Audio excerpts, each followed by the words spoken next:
Olá, amigos da TV Cidade, estamos aqui com mais um Cidade Aberta e no dia do Senair Gomes da Silva, o nosso comentarista mor, que entende de todos os assuntos e sempre nos prestigia, normalmente na quarta-feira.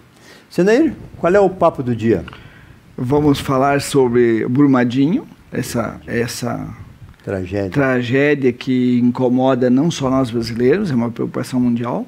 São tantas pessoas que correm risco pela nossa desorganização, pela nossa falta de seriedade com os riscos que a natureza e o homem provocando a natureza, porque isso é uma barragem, se faz como uma alça de mira para a população. Será que não tinha outro espaço para construir essa cidade, ou faz a barragem e desloca a cidade, deixa o espaço livre na frente? É um assunto bastante difícil a gente falar nesse momento. Porque assim, o que a gente vê, né, é assim, caiu um avião, morreu 200 pessoas, 150, a gente praticamente se acostuma com essa parte de caiu um avião, morreu pessoas, ou um alagamento e tal, mas essa lama ali é uma coisa triste de ver, né, senhor? Porque 8 metros de profundidade. Se a gente parar para pensar, e isso, como disse o nosso presidente, o brasileiro tem o hábito de pensar depois que as coisas acontecem. Tem que pensar antes. Eu penso um pouco diferente, e a minha família, não é que seja uma família diferente das outras, mas meu pai, por ser um homem que viajou bastante, a cavalo, é claro, mas conheceu outras aldeias, ele também, por necessidade, aprendeu a pensar. Então, qualquer coisa que ele fosse fazer, ele foi fazer um chiqueiro de porco. Ele chega, pensa, onde eu vou fazer, e eu lembro muito bem disso, isso aqui, qual é o impacto de cheiro? Onde vai escorrer? Onde vai escorrer, a água como fica. Ele pensava as coisas antes. Eu preciso fazer um piquete para deixar os animais à noite, para não ter que sair longe buscar. Eu preciso fazer o que é melhor, o que vai ser custo-benefício, aquela coisa toda. Era que não o planejamento estratégico da época. Planejamento da época. Então, assim, claro que hoje se fala em custo-benefício. Na época você fala assim, eu quero trabalhar menos, ter mais resultado, sem maiores prejuízos, vamos dizer, com menos custo. Então, isso tudo eu aprendi a pensar, a planejar as coisas com ele. Então, quando a gente participava, e ele exigia que a família participasse desse planejamento, dividia. Era um líder. Boa. E ele, assim, claro, ele foi acostumado a lidar com peões da fazenda, porque ele era um peão da fazenda, mas o dono da fazenda delegava ele. Era o capataz, então. Ele era na fazenda e na tropeada. Então, quando eles pegavam uma tropa de bois lá, 400, 600 bois, às vezes, na região de Lages, e descia até Gravataí, na charqueada. Olha a distância. E esses bois eram conduzidos através de 5, 6 peões, ajeitando aqui, ajeitando ali. Tinha que ter planejamento. Planejamento, saber qual o potreiro de aluguel onde ele estava, qual é o trecho para que tivesse um potreiro de aluguel para encostar essa tropa ali durante a noite e para no outro dia seguir viagem. Imagina a logística disso. Era uma logística. Então, ele tinha esses planejamentos como uma coisa natural na vida dele. E participava, diz ele, que reunia os peões à noite, então na hora da janta. É engraçado, as pessoas hoje não têm essa noção porque talvez muitos não conviveram com esse tipo de pessoas. E ele contava que o madrinheiro, que se chamava, ia lá na frente da tropa, na frente do gado, para que ele pudesse chegar antes no local, e ele andava, às vezes, andava mais rápido, para que ele chegasse nesse local e preparasse a refeição. Olha só. Quando eles chegavam e encostavam, a refeição já estava andando, para não perder muito tempo. Olha só. Então, assim, era realmente o que se levava nesse cargueiro, nessa carga, que era uma mula, com uma carga, com 2 bruacas e tal. Sobrecarga. Bruaca? Bruaca se chama. É o couro da vaca rachado no meio. Eu aprendi a fazer uma bruaca. E se hoje é pejorativo, aquela mulher, Deus o livre, chama isso. É uma bruaca. É uma coisa feia. Não. Era assim, tu corta o couro da vaca no meio e costura, dobra ele, deixa a tampa, costura, fica um saco com a tampa. Então, a outra metade do couro, a mesma coisa. Se o couro é grande, a vaca era grande, você faz um par de bruaca grande. Caso contrário, fazer ela menor. Ali dentro colocava o feijão, o arroz, o charque. Os mantimentos. Não podia faltar o charque. E a banha, dentro de um outro recipiente, que na época não tinha o jogo de latas que nós tivemos depois, né? Aí colocava um outro recipiente e eu levando. Então, ele fazia o almoço. É tudo uma logística. Então, voltando para o planejamento. Voltando para o planejamento, quando a gente sentava ao redor da mesa, na janta ou depois da janta, ele colocava essas ideias. Então, quantas vezes a gente passava o conhecimento, tentava argumentar e falar alguma coisa, ele olhava, tu já vem com teus planos furados. Entendeu? Já dava no meio. Era uma maneira, brincando, sempre foi assim. Sim. Ele já dizia assim, não, mas vamos pensar. Ele nunca dizia não, vamos pensar. É um líder. Então era bem engraçado até, porque não é um costume o pessoal de 60 anos atrás ter esse comportamento. Era normalmente quá, comando, mi, porco, não sei o quê. E deu. Então, a gente, conversando com colegas dessa época e até um pouco depois, achava isso diferente. E o planejamento hoje é depois que acontece. É o que o nosso presidente falou, depois que acontece se diz por que está errado. Mas eu aprendi também isso com o italiano, que nós planejamos a Garanti Serra, que na época era a Associação Gaúcha de Garantias de Crédito, e a gente planejou, e eu sempre brincava com ele, que era muito planejamento, que era o plano de negócio nosso era muito detalhado, muito elaborado e pouca ação. E tinha lá pelas tantas o imprevisto. Por que nós estamos ficando tanto tempo e depois ainda tem o imprevisto? Mas o que falta? Vocês brasileiros são muito criativos e pouco planejados. É o jeitinho brasileiro. Vocês acham saída para tudo. Vocês é um povo diferente do resto do mundo. É o povo mais criativo que existe. Ele dizia isso para mim. Então, o planejamento e se pensar no que pode acontecer, nós nunca levamos isso muito a sério. Esta é a verdade. As grandes empresas da nossa região, pelo menos, pergunte para os que já estão se indo, né? Mas pergunte se um dia falarem em planejamento. Planejamento é coisa moderna. É isso aí. Foram fazendo, foram corrigindo, por erro e acerto. É isso aí. Aí tu potencializava o acerto, esquecia o erro e continuava. E tinha espaço para isso também. Só que com a vida humana, né, que se viu ali, né, aquele resgate das pessoas, aquilo ali choca o mundo. É chocante. É chocante, e você vê que as pessoas ainda acreditam que haja vida embaixo de uma lama dessa aí. Agora, 3, 4 dias de sol, isso vai secando cada vez mais, vai evaporando a água e o corpo humano lá embaixo, com certeza, já são 200 e tantos mortos que você pode contabilizar. Além dos 65 já resgatados, 67 que seja.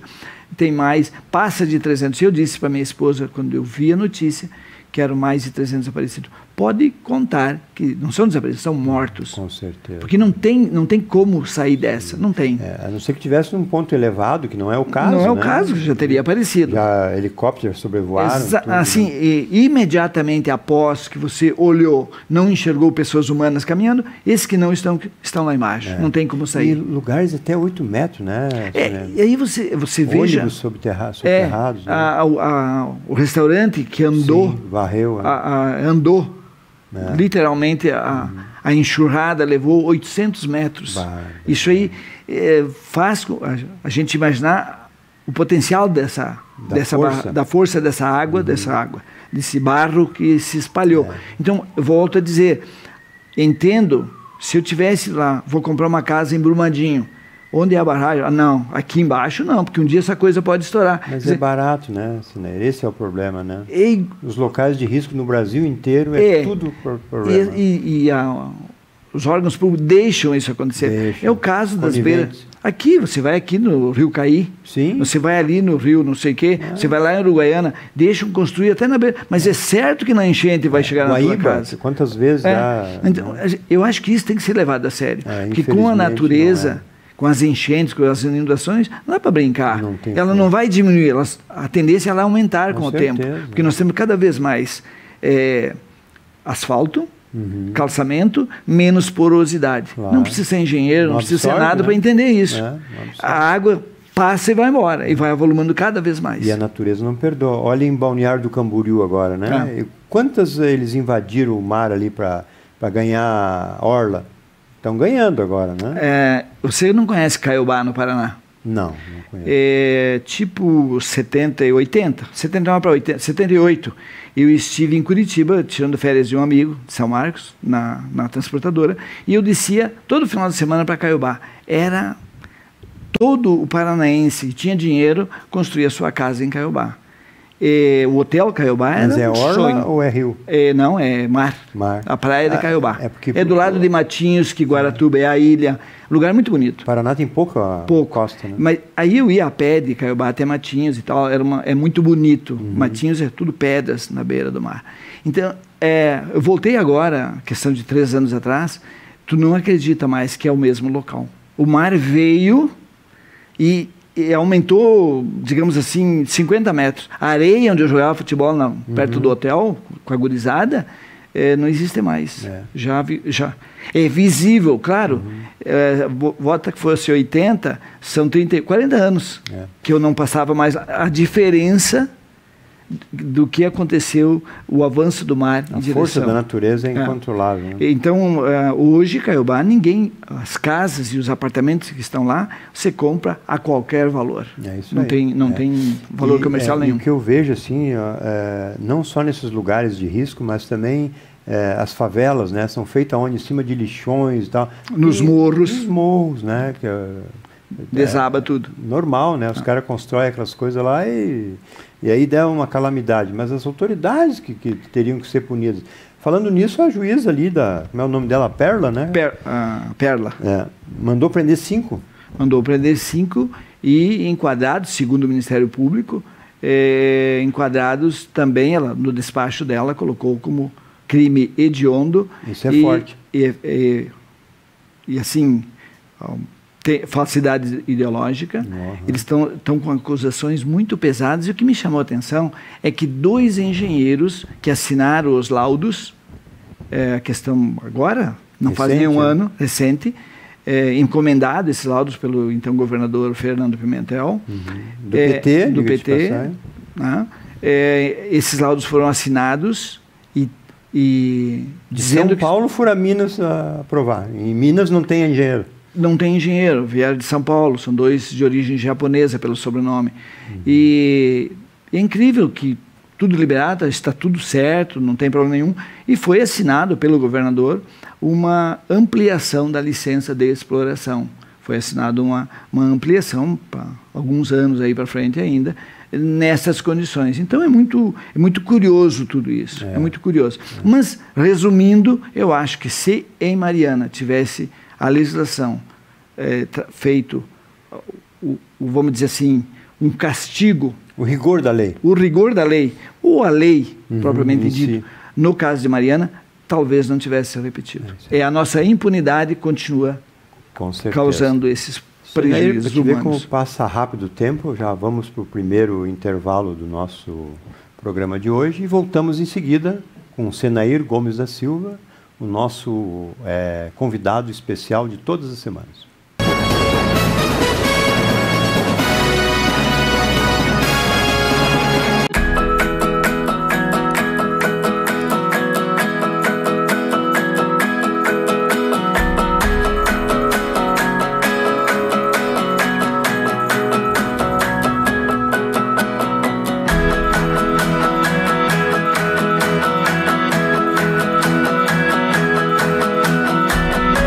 Grupo Feltrin, mais pela cidade, muito mais por você.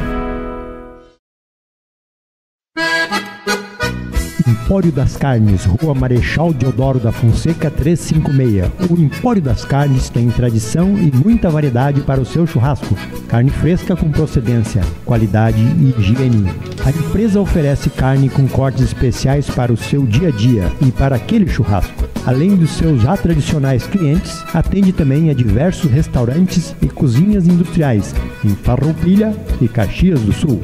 Todas as segundas, terças e quartas tem promoção para as donas de casa. De quinta a domingo, a promoção para os que gostam do churrasco do final de semana. No Empório das Carnes, você também encontra uma variada linha de acompanhamentos e bebidas para o seu churrasco, almoço e janta. Temperos e acompanhamentos e grande variedade de congelados, inclusive diversas marcas de cervejas artesanais. O Empório das Carnes está à sua disposição na Rua Marechal Deodoro da Fonseca 356. WhatsApp 054 99990 0073.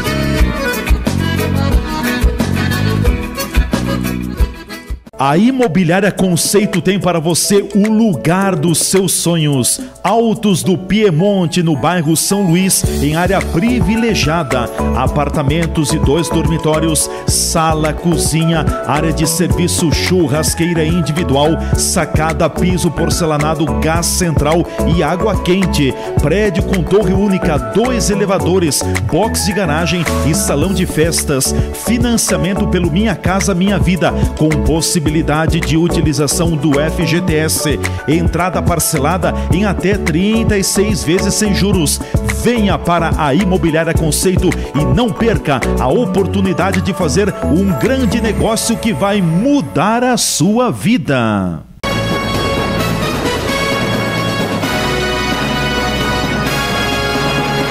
Voltamos com Cidade Aberta, hoje com Senair nos prestigiando com seu conhecimento.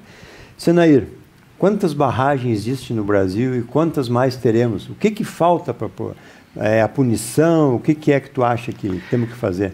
Eu acho que já com o novo governo, com esta ideia de que tudo estava errado, vamos combinar. O Bolsonaro ganhou a eleição com um discurso de que tudo estava errado. Eu não participo dessa ideia de que tudo estava errado. Muita coisa está errado. Agora, os governos que antecederam o do Bolsonaro fizeram muitas coisas boas também. E está registrado na cabeça das pessoas. Houve avanços na área social, e muita roubalheira também, todos sabem disso. Então, o que acontece? Mas a roubalheira, desde que o Cabral veio para cá. Então, a nossa questão agora é que existe 670 barragens no Brasil porque nós somos um país continental. Com certeza. E nós temos... O minério de ferro está perdendo a sua importância a nível mundial, mas ainda tem muita importância. Por que tu acha que está perdendo? Tem muitos materiais alternativos em lugar do minério. E para as nossas exportações, que era o nosso forte da balança comercial, estão surgindo outros produtos, outras commodities, como soja, algodão, tem diversos outros produtos que estão ajudando a nossa balança comercial. Porque, como disse o rapaz ligado à Embrapa, que eu não lembro o nome dele, assisti um vídeo dele assim, fantástico, com números, porque eu gosto de ouvir pessoas que... não é que nem o Senair que diz aquilo que ouviu,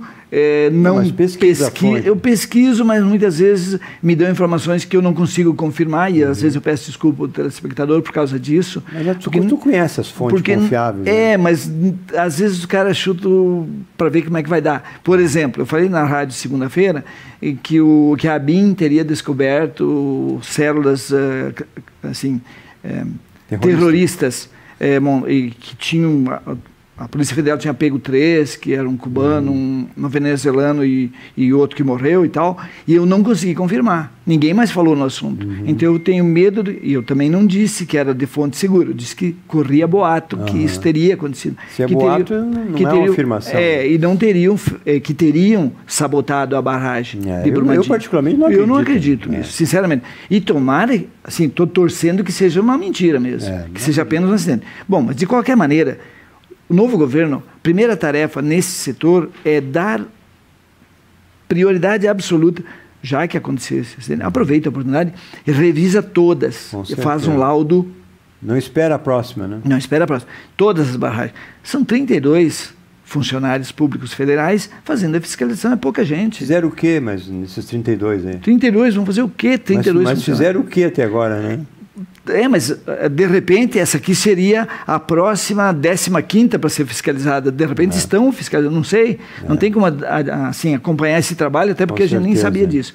Então, a preocupação, pouca gente para fiscalizar a barragem. Muita gente dentro dos ministérios, e eu fui prova viva disso, que tem gente sobrando em todos os ministérios, todos os gabinetes de deputados. Não é de hoje, né? E não é de hoje. 10 anos que eu estive em Brasília, praticamente 10, e gente saindo de tudo que é lugar.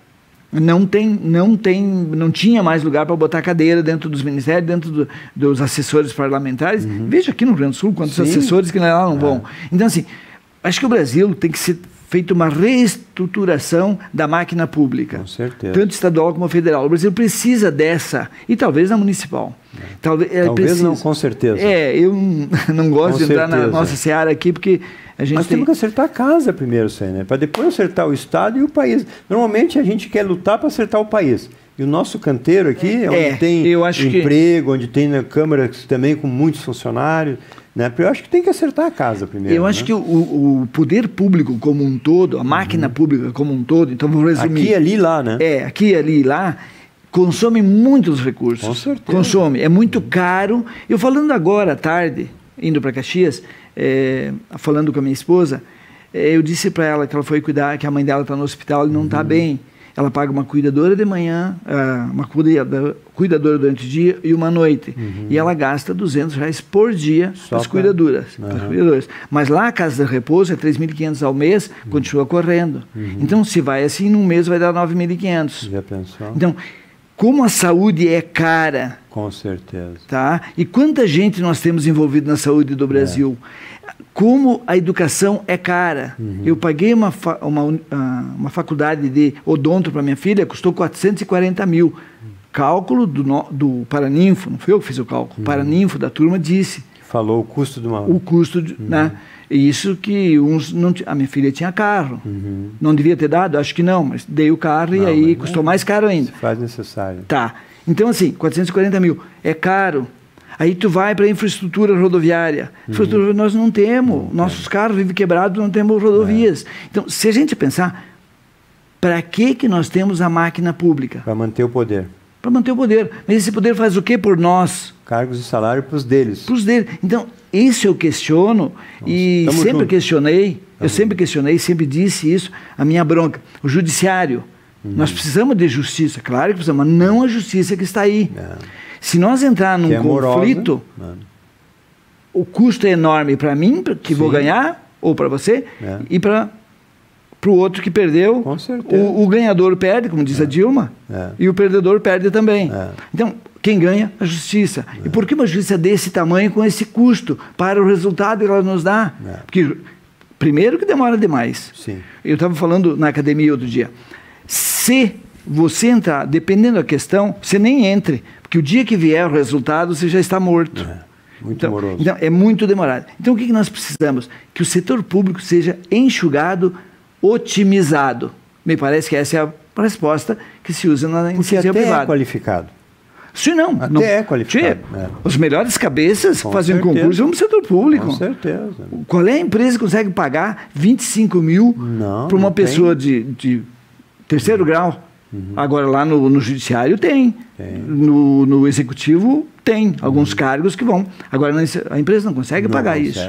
Então, as melhores cabeças hoje estão indo para o setor público. Estão indo para os concursos públicos. Então, nós temos que dar uma ajustada nisso e fazer com que as pessoas produzam resultados para a sociedade, para nós que pagamos impostos. O retorno em última análise, dos nossos impostos.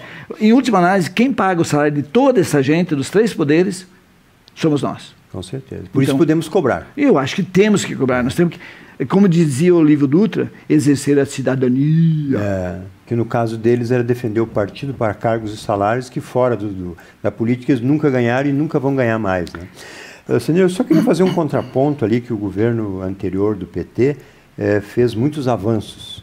Os avanços que eles fizeram foram justamente para quê? Para se manter no poder e garantir altos cargos e altos salários. A maioria das coisas que eles fizeram, como o Bolsa Família, como a luz dos agricultores, foi para ter os votos garantidos. Vide o Nordeste, aonde lá é o voto do cabresto, que tem que andar com as pipas para lá e para cá, tem que dar 80 pila para a família lá, para ele se manter no Bolsa Família. Se botar um trator lá, um pino daqueles de irrigar, será que eles não vão abrir mão desses 80?